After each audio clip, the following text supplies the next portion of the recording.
Welcome to the next lecture of De Moivre's theorem. हम यहाँ पे अभी nth रूट ऑफ यूनिटी के बारे में देखेंगे। इसकी डेफिनेशन जो आपको पता होनी चाहिए। If u to the power n is equal to 1 और u is equal to 1 to the power 1 by n, ठीक है, then u is called the nth root of unity.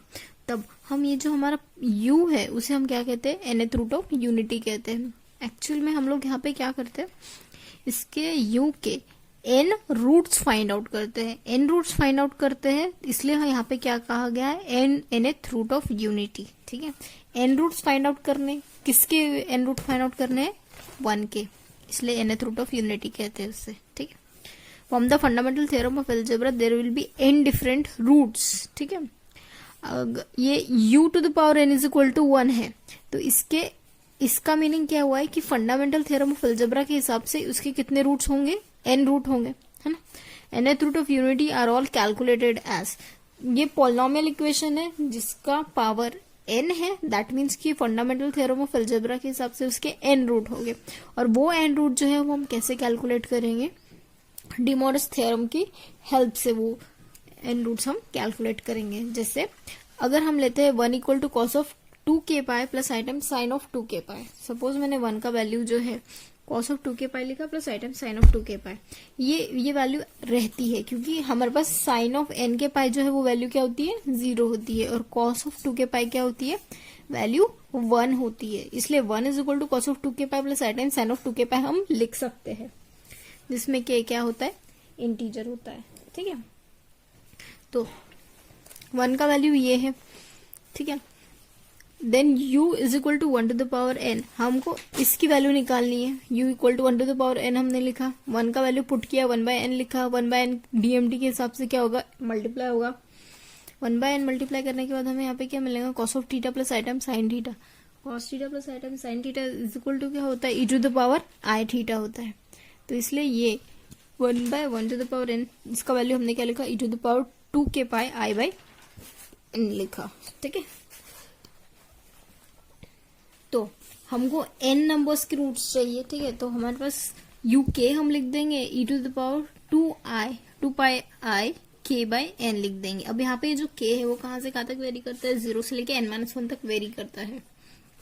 तो जैसे जैसे हम k का वैल्यू चेंज करेंगे वैसे वैसे हमको बराबर टोटल n वैल्यूज जो है वो मिलेगा। ठीक है, जैसे u0 इक्वल टू k की जगह 0 लिखो, e0 मिलेगा। u1 k की जगह 1 लिखो तो हमको ये u1 का वैल्यू मिलेगा।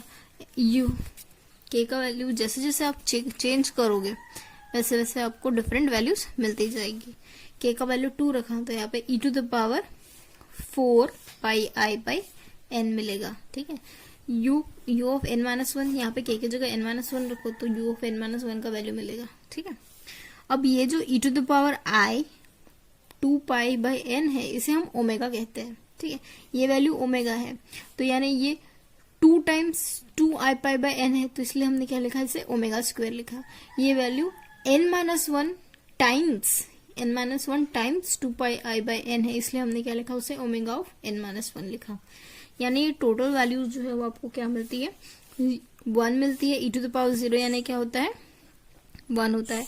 1 ओमेगा स्क्वायर ओमेगा n-1, ये सारी वैल्यूज हमें मिलती हैं। ठीक है, ये टोटल आप वैल्यूज देखोगे तो ये टोटल वैल्यू n होगी। अब they form a geometric progression with common ratio omega equal to e to the power 2 pi i by n। ये सारी जो है वो क्या है, रूट्स है, किसके रूट्स है, nth रूट ऑफ यूनिटी है। ठीक है, ये सारे nth रूट ऑफ यूनिटी है जिसके बीच, और जो कि कैसे ज्योमेट्रिक प्रोग्रेशन में है, ज्योमेट्रिक प्रोग्रेशन में है, और ज्योमेट्रिक प्रोग्रेशन में रहने के बाद उनका जो कॉमन रेशियो है वो क्या है, यहाँ पे ओमेगा है। ज्योमेट्रिक प्रोग्रेशन में कब रहते हैं रूट्स, कोई भी वैल्यू ज्योमेट्रिक प्रोग्रेशन में कब रहते हैं, जब उनके बीच का कॉमन डिफरेंस जो है वो कांस्टेंट हो। यहाँ पे उनके बीच का सारे वैल्यूज का कॉमन डिफरेंस जो है वो क्या है, कॉमन रेशियो जो है वो क्या है, e to the power 2 pi i by n है। ठीक है, मूव करते हैं एक इम्पोर्टेंट प्रॉब्लम पे। आपको पूछा गया था समर 16 में, solve the equation by DMT. ठीक है, तो इसे हमें सॉल्व करना है। तो हमारा जो इक्वेशन है उसे हम लिखते हैं, गिवन इक्वेशन इज, बहुत इजी है, आपको बस थोड़ा सा ध्यान देना पड़ेगा। अब यहाँ पे देखिए, इसमें से हम लोग क्या कर सकते, एक्स टू द पावर 5 अगर हम कॉमन आउट करें तो ये क्या हुआ, x to the power 4 minus 1 plus x to the power 4 minus 1 equal to 0 बनता है, यानी x to the power 5 plus 1 x to the power 4 minus 1, यानी यहाँ पे क्या मिलेगा, x to the power 4 equal to 1, या फिर and x to the power 5 is equal to minus 1, यानी एक्स इज इक्वल टू क्या आएगा, माइनस 1 टू द पावर 1/5 और x इज इक्वल टू क्या आएगा, 1 टू द पावर 1/4। ठीक है, अब हमें इनकी वैल्यूज निकालनी है। देखिए, जब यहाँ पे x इज इक्वल टू क्या है, x is equal to 1 to the power 1/4 है, तो आपको पता है कि 1 का वैल्यू क्या होता है, 1 का वैल्यू क्या होता है, cos ऑफ 2k पाई आप लिखो plus i times sine of 2k पाई लिखो, ये वैल्यू जो है टोटल 1 की वैल्यू है। तो अब इसके पावर में अगर हम 1/4 लिखते हैं तो यानी ये क्या होगा, x का cos of 2k pi by 4 आएगा, 1/4 जो है एंगल को मल्टीप्लाई करेगा, ठीक है, plus i times sine of 2k pi by 4 होगा, ठीक है, यानी ये क्या हो गया, cos of k pi by 2 plus i times sine of k pi by 2, ठीक है, ये हमारा x का वैल्यू हो गया। तो इस वैल्यू से हमको करस्पॉन्डिंग वैल्यूज मिलेगी, ठीक है। हमको कितने रूट निकालना है, 4 रूट निकालना है, ठीक है। तो इट्स 4 रूट्स आर, हमको 4 रूट कैसे मिलेंगे, जब हम k का वैल्यू वेरी करेंगे 0 1 2 3 तक, ठीक है, 0 1 2 3 के तक वैल्यू वेरी करेंगे और हमको करस्पॉन्डिंग रूट्स जो है वो मिलेगी। सपोज मैं x0 कैलकुलेट करती हूँ तो k की जगह 0 पुट करो, cos 0 कितना होता है, 1 होता है, sin 0 क्या होता है, 0 होता है, दैट मीन्स x0 का वैल्यू यहाँ पे हमको 1 मिला, ठीक है। x1 आएगा, k की जगह आप क्या रखो, 1 रखो, यानी क्या होगा, cos pi by 2 plus i time sine pi by 2, cos pi by 2 क्या होता है, 0 होता है, साइन पाई बाय 2 क्या होता है, 1 होता है, तो यानी ये वैल्यू हमको क्या मिली है, i मिली है, ठीक है।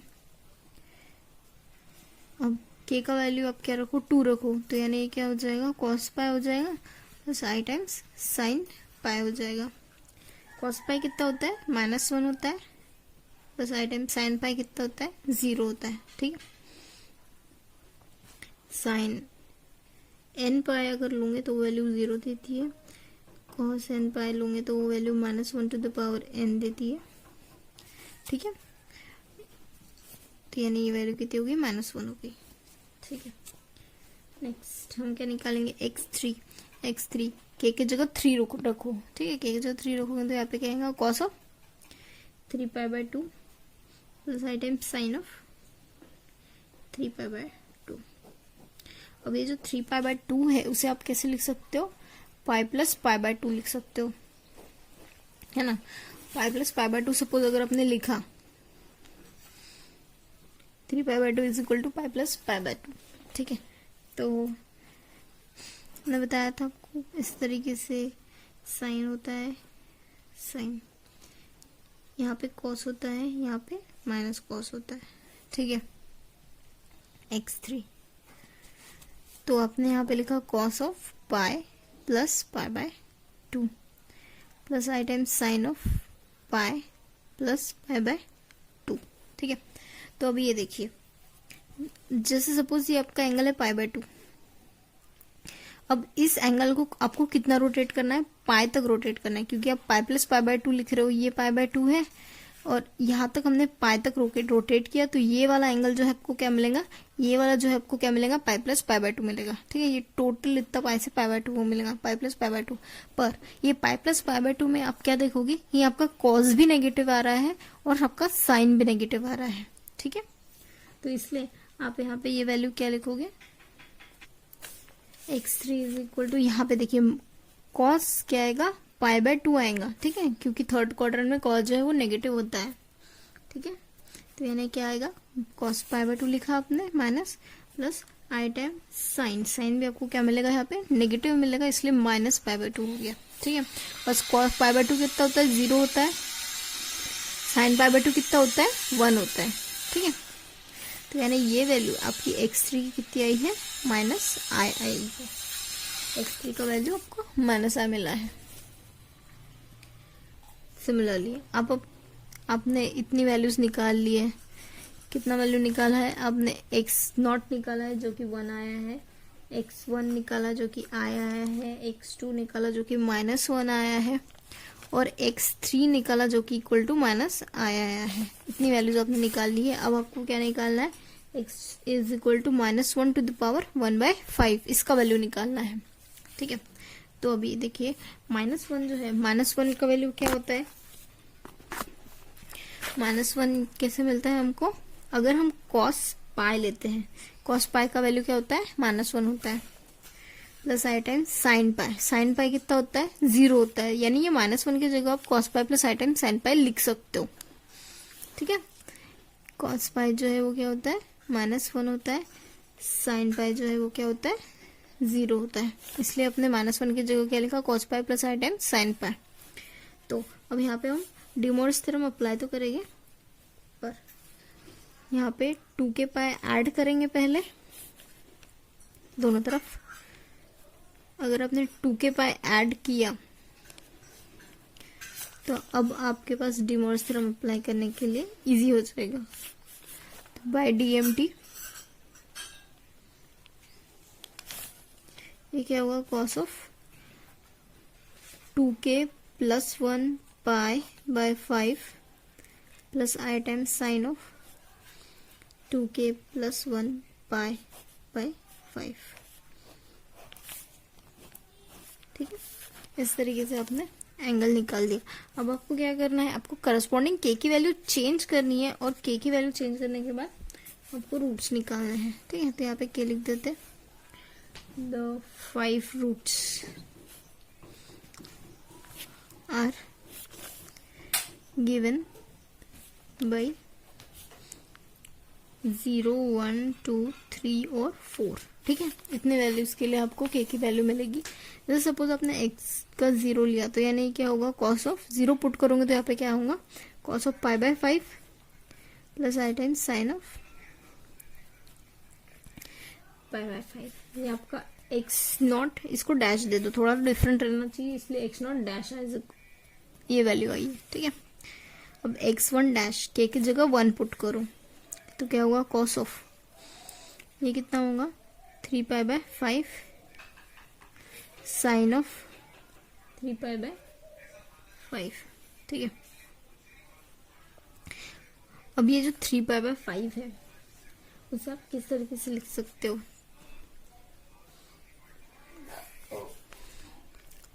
पाई -2 पाई बाय 5 आप लिख सकते हो। ठीक है, पाई -2 पाई बाय 5 आप लिख सकते हो। सपोज आपने लिखा pi -2 pi by 5 plus i time sine of pi -2 pi by 5 लिखा। ठीक है, देखिए तो ये सपोज, तो जब हमने यहाँ पे एंगल बनाया, देखिए पाई -2 पाई बाय 5 बनाया है हमने। ठीक है, सपोज ये एंगल हम 2 पाई बाय 5 लेते हैं, अगर हमने ये एंगल 2 पाई बाय 5 लिया और पाई में से 2 पाई बाय 5 अगर सब्सट्रैक्ट करते हैं तो हमको यहाँ पे एंगल मिलेगा। तो जब हमको यहाँ पे एंगल मिल रहा है तो हम क्या देखेंगे, सेकेंड क्वाड्रेंट में साइन पॉजिटिव और कॉस नेगेटिव है, यानी कॉस का जो भी वैल्यू आएगा वो क्या आएगा नेगेटिव में आएगा, और साइन का जो भी वैल्यू आएगा वो क्या आएगा पॉजिटिव में आएगा। यानी sine of pi -2 pi by 5 जो है वो वैल्यू आप क्या लिख रहे हो, साइन 2 पाई बाय 5 लिख रहे हो प्लस में। क्यों, क्योंकि सेकेंड क्वाड्रेंट में हमारा एंगल जो है साइन का वो पॉजिटिव होता है, और पाई -2 पाई बाय 5 कॉस के लिए सेकेंड क्वाड्रेंट में कॉस हमारा नेगेटिव होता है, इसलिए क्या आएगा -cos ऑफ 2 पाई बाय 5 आएगा। ठीक है, तो यानी यहाँ पे हमने लिखा x1 dash is equal to -cos of 2 pi by 5 plus i time sine of 2 pi by 5। ठीक है, इस तरीके से हम लोगों ने x1 डैश की वैल्यू निकाली है। नेक्स्ट हमें क्या करना है, x2 डैश का वैल्यू निकालना है। x2 डैश का वैल्यू हमें कैसे मिलेगा, k के जगह 2 पुट करके। k के जगह आप 2 पुट करोगे तो आपको क्या मिलता है यहाँ पे, cos of 5 pi by 5 plus i times sine of 5 pi by 5, यानी कितना होता है cos pi plus i times sine pi. अब cos पाई कितना होता है -1, साइन पाई कितना होता है 0, यानी क्या होगा -1 होगा x2 डैश का वैल्यू। अब x3 डैश का वैल्यू कितना रहेगा, x3 डैश का वैल्यू आप k के जगह 3 पुट करो तो ये कितना होगा 7 पाई by 5 plus i times sine of 7 pi by 5। ठीक है, अब ये 7 पाई बाय 5 को आप किस तरीके से लिख सकते हो, देखो ये जो 7 पाई बाय 5 है इसे आप क्या लिख सकते हो, पाई प्लस 2 पाई बाय 5। ये 5 पाई होगा प्लस 2 यानी 2 पाई हो गया, 5 pi plus 2 pi 7 pi by 5। ठीक है, तो यानी यहाँ पे इसे हम कैसे लिख सकते हैं, cos of pi plus 2 pi by 5 plus i times sine of pi plus 2 pi by 5 x3 dash. ठीक है, तो अब आप फिर से देखिए यहाँ पे cos minus cos sine minus sine. ठीक है, तो अब ये अगर एंगल 2 पाई बाय 5 है, ठीक है, ये अगर एंगल 2 पाई बाय 5 है तो मैं इसको पाई और लगाती हूँ तो यानी ये वाला एंगल मुझे क्या मिलेगा, पाई प्लस 2 पाई बाय 5 मिलेगा। ठीक है, ये वाला मुझे angle pi plus 2 pi by 5। अब यहाँ पे ये थर्ड क्वाड्रेंट में आ गया, थर्ड क्वाड्रेंट में आ गया, इसका मतलब क्या हुआ कि यहाँ पे कॉस भी नेगेटिव है और साइन भी नेगेटिव है। दैट मीन्स ये वैल्यू जो आएगी वो आपकी क्या आएगी, नेगेटिव आएंगी। Cos 2 pi by 5 plus i times sine of, minus में आएगा साइन ऑफ 2 पाई बाय 5। ठीक है, यानी ये वैल्यू आप माइनस कॉमन आउट कर सकते हो, आपको यहाँ पे मिलेगा cos of 2 pi by 5 plus i times sine of 2 pi by 5। ये हमारी x3 डैश की वैल्यू है। ठीक है, नेक्स्ट हमें क्या निकालना है, x4। तो x4 निकालने के लिए आपको क्या करना पड़ेगा, k की जगह वैल्यू 4 पुट करनी पड़ेगी, यानी ये क्या होगा 9 पाई बाय 5 होगा plus i time sine of 9 pi by 5। ठीक है, तो अब ये 9 पाई बाय 5 को आप कैसे लिख सकते हो, पाई बाय 5, देखिए अगर आप ये 2 पाई लिखते हो माइनस पाई बाय 5 लिखते हो तो ये 5 2 10 हो गया, -1 9 हो जाएगा, है ना। तो यानी ये आप कैसे लिख सकते हो, cos of 2 pi minus pi by 5 plus i times sine of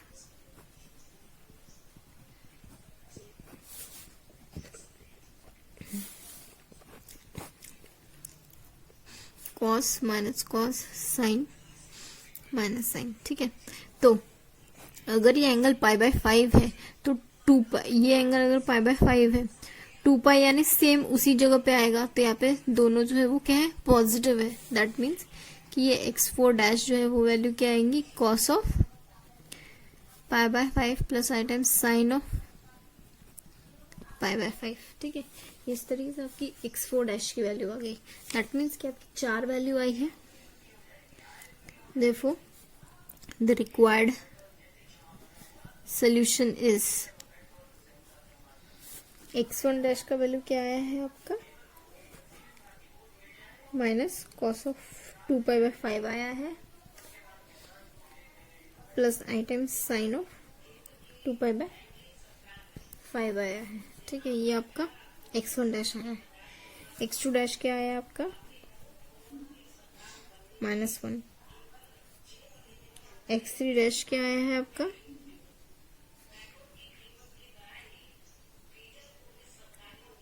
x3 dash is equal to क्या है, minus cos of 2 pi by 5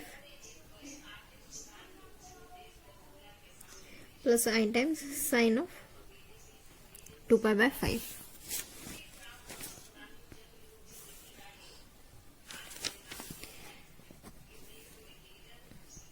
x dash is equal to फिर से लिखते हैं minus cos of 2 pi by 5 plus i times sine of 2 pi by 5। x4 dash cos of pi by sin of pi by 5। ठीक है, इस तरीके से values आ गई है चारों। अब तो ये सारी वैल्यूज जो हमने निकाल ली है x1 x2 x3 x4 और x1 dash x2 dash x3 dash x4 dash और x0 डैश जो कि था cos of pi by 5 plus i time sine of pi by 5। ये इंपॉर्टेंट प्रॉब्लम है, आया था ये आपको 5 मार्क्स के लिए। मूव करते हैं नेक्स्ट प्रॉब्लम पे।